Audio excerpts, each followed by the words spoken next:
আসো আমার সাথে। আপনি তো এবারের মেহমান, আমার ছোট ভাইয়ের শাশুড়ি। আপনি কেমনে পারলেন আমার স্ত্রীর গায়ে হাত তুলতে? আরে তো তোমারে বলতাছি, তুমি এটা কি করছো? তুমি ছোট হয়ে তোমার ভাবির গায়ে হাত তুলছো? এত বড় সাহস তোমারে কে দিছে? কে দিছে তোমারে? ইচ্ছা করতেছো তোমারে আমি এখন? এই হইছে, একটু বেশি হয়ে যাইতেছে না? হ্যাঁ, এইটা কি? এইটা কি? কই দাঁড়ায় আছো কথা বলতেছো তুমি? এই যে কার্পেটটা কার দেওয়া? আমার শাশুড়ি আম্মার দেওয়া। এই যে সোফার সামনে দাঁড়ায় আছো, কার দেওয়া? আমার শাশুড়ি আম্মার দেওয়া। এই যা যা দেখতেছো, এই যে যতগুলো শোপিস দেখতেছো, সব কার দেওয়া? আমার শাশুড়ি আম্মার দেওয়া। আর তুমি এইখানে দাঁড়ায় আমার সামনে বসে আমার বউকে বাঘের গর্জন দিবা। আমি কি বিড়ালের মতো মেও মেও মেও করবো? আমি তো সেই জিনিস না। তোমার বউ অন্যায় করছে, হ্যাঁ, আমার শাশুড়ি আমার বউ সেটা প্রতিবাদ করছে, ঠিক করছে, অনেক কাজ করছে, ওটা ভাগ্য ভালো। আমি চেঁচাই দিতাম। ইচ্ছে করতেছে তোরে মারতে মারতে আমি এখানে ফিনিশ করে ফেলি। বড় ভাইয়ের সামনে ছোট ভাই ওই কিভাবে কথা বলতে হয় সেটা তুই এখনো শিখিসনি না? তারা প্রতিবাদ করছে, তুই প্রতিবাদ করতে জানিস? তুই তুই এত সহজে সবকিছু ভুলে গেলি? আরে ভুলে গেলি কিভাবে? তোর কি কোনো কিছু মনে নেই?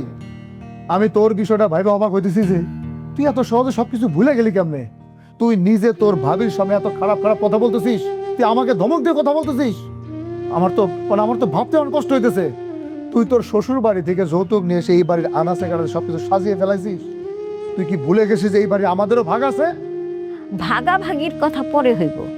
বাবাজি, আমি শুই না খুব খুশি হয়েছি তুমি যে নিজের মুখে স্বীকার করলা যে এই বাড়ির সব আনাচে কানাচে সব জিনিসপত্র আমার।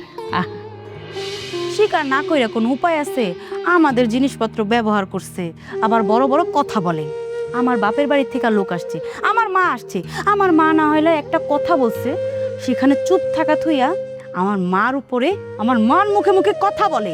মায়ের দিছি একদম ভালো করছি। হ্যাঁ, ভালো করছো। তুমি হাত দিয়ে মার দিবা কেন? অন্য কিছু দিয়ে মার দিতা। শুধু শুধু হাতটা নোংরা করছো। ঠিক নোংরা হয়ে গেছে আপনার। শোনো বড় ভাই, তোমার সরাসরি একটা কথা বলি আমি।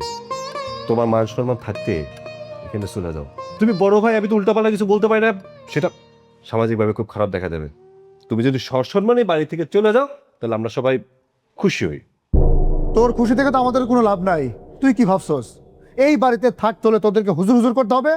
শোন, মাস গেলে 50,000 টাকা আমি স্যালারি পাই, আর এই টাকা দিয়ে আমরা স্বামী স্ত্রী খুব ভালোভাবে চলতে পারবো এই বাড়িতে। আমি ইচ্ছে করলে না এই বাড়িতে আমার টাকা দিয়ে ফার্নিচার দিয়ে একদম ভরে ফেলতে পারি, কিন্তু তা তো আমি করবো না। তুই তোর শ্বশুর বাড়ি যৌতুকের টাকা দিয়ে বাড়ির আনাচে কানাচে ফার্নিচার তুমি ভরে ফেলাইছিস, আমি তোকে কিছুই বলবো না। আর তুই কি বললি? তোর শ্বশুর বাড়ি দেওয়া সমস্ত কিছু জিনিসপত্র এই বাড়িতে। হ্যাঁ তাই তো, এখন আমরা হাঁটতে পারি না, আমরা চলতে পারি না, উঠতে পারি না, কোনো কিছু ধরলে সব কিছু তো আমাদের দোষ হয়ে যায়, তাই তো? ভালো তো, বুঝতেই যেহেতু পারছো, তাহলে এক কাজ করো না, দুই স্বামী স্ত্রী মিলে মানে একটা ফ্ল্যাট বাড়ি নাও।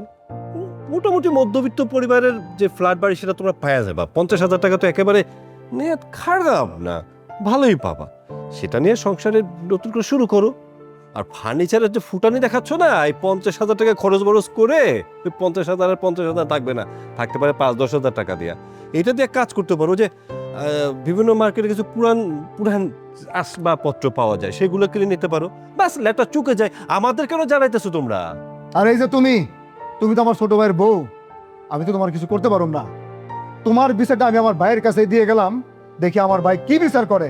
সময় মাত্র 2 দিন, এই 2 দিনের মধ্যে যদি আমি কোনো বিচার না পাইছি না, তাহলে আমি আমার খেলাটা দেখাবো, কথাটা মনে রাখিস। যা যা, দেখা যাইব কার বিচার কে করে। আইসি বিচার করানেওয়ালা 2 দিনের মধ্যে বিচার করবো।